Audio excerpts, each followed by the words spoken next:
Good morning, everyone, and what an exciting time to be with you.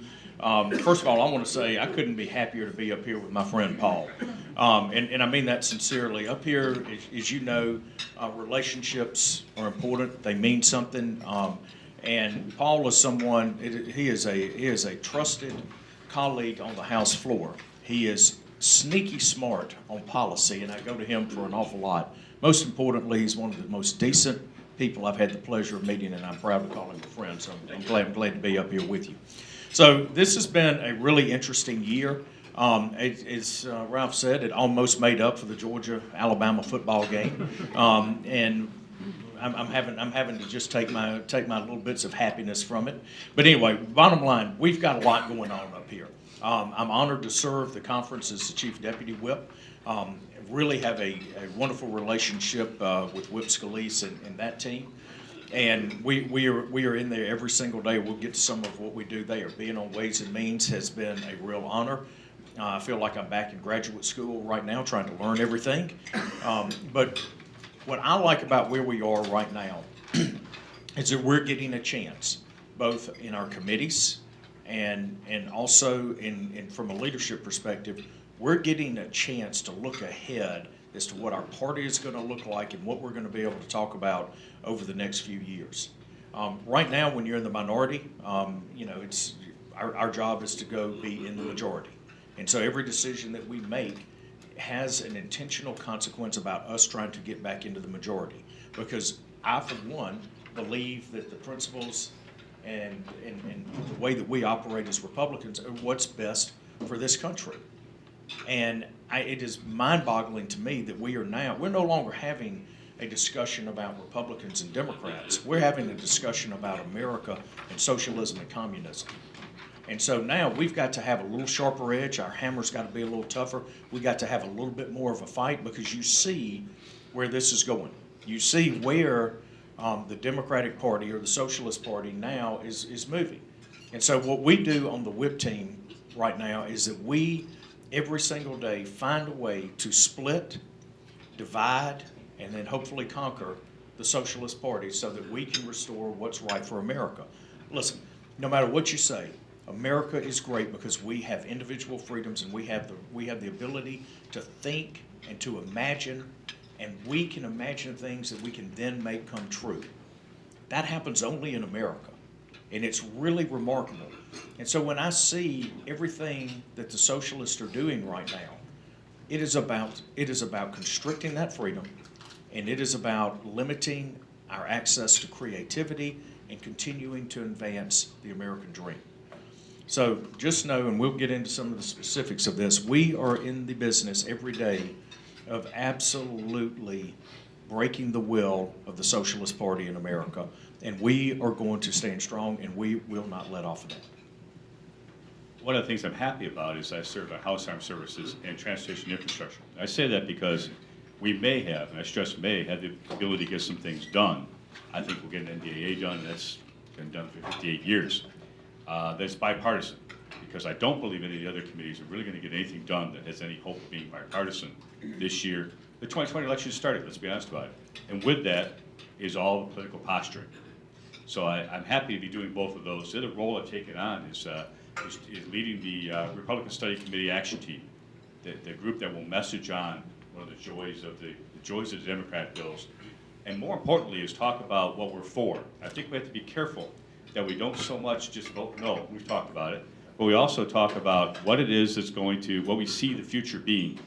We're for this, that's why we're against this. We're for example, helping people vote and making sure that everyone eligible to vote votes. We're against the idea of taking voter registration off state license lists and ID lists so you automatically can vote. We need to have that image of what we are for in order to avoid just appearing as if all you do is complain. And one thing I agree with him on, I posted last week a little chart about the tax rates, the value-added tax rates, the gas tax, and a bunch of these nirvana Democrat socialist countries. Just posted that up, so the future is, this is what the future of the Democratic Party sees.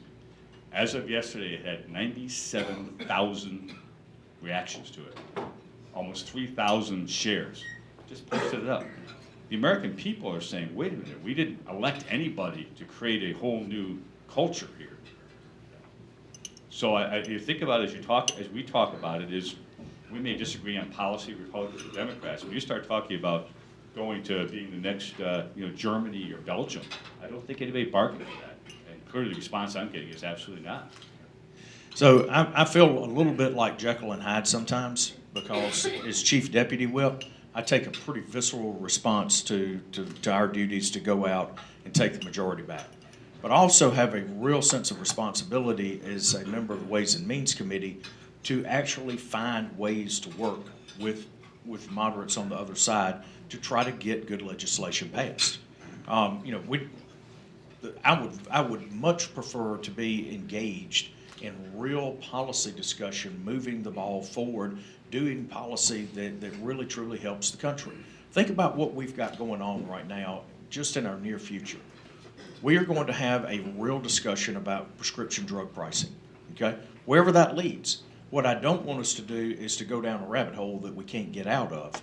I want us to have a real discussion about how we actually begin to change the cost of health care in this country, the right way. Let me add something to that. My spouse is just in London, and I've got some clips. Anybody wants it. There's a reality show in London that's all about healthcare in the UK. They have their own reality show. It's that bad. And one of the clips is this woman falls down, breaks her hip, and she's on the sidewalk for over 2 hours to get an ambulance. I'll send the clip, but when you start talking about socialized health, what they're talking about, socialized healthcare, you actually have the UK's healthcare system is so challenged that people call an ambulance to go to the hospital because they can't get an appointment with a GP because the appointments are so backed up. Now, this is one of the bastions they hold out as the answer to health care for everyone. There's this image that's painted out there by some of the far left that the world, we had a hearing the other day on nuclear power in HASC, and a couple of people that were called to testify. I wanted to start by singing, I'd like to teach the world to sing. I mean, great idea, sells Coke, but it sure as well doesn't protect our world here. So another big item that we've got to figure out, and I think this will be probably from my perspective, probably Paul's perspective as well, probably the most challenging thing that we'll ever do as members of the whip team is going to be to whip the USMCA. Yep. This is a really, really big and really, really important piece of legislation that we're going to be engaged in. We're already working very, very hard on it. Every district in the country is going to find something to love about this deal, and every district is going to find something that they don't like about it. And we're going to have to work extremely hard with Republicans and Democrats to pull this thing across the line. It's really important that we do because it sets the table for continued negotiations with our friends and trading partners in Japan, and then the partners in the European Union.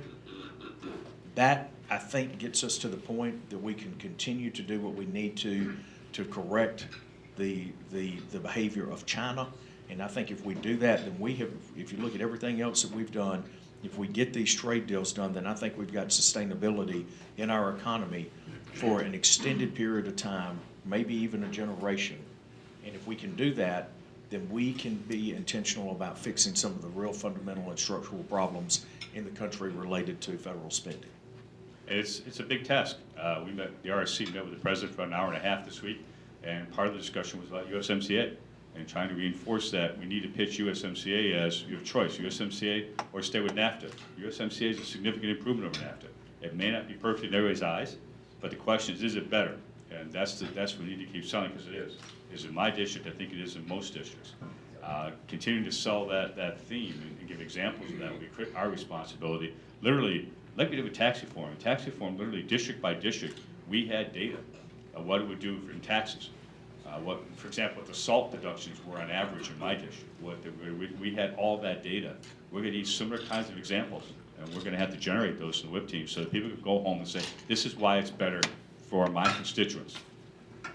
One of the things we're also doing is allowing the Democrats to work on getting out ahead of it so that, frankly, Nancy doesn't appear like she's being boxed in because she's got to deal with the far left corner of the world, and anytime that happens. Did all of you hear about one of the meetings they had that someone was exchanging pleasantries or their opinion with Nancy, and she got so frustrated.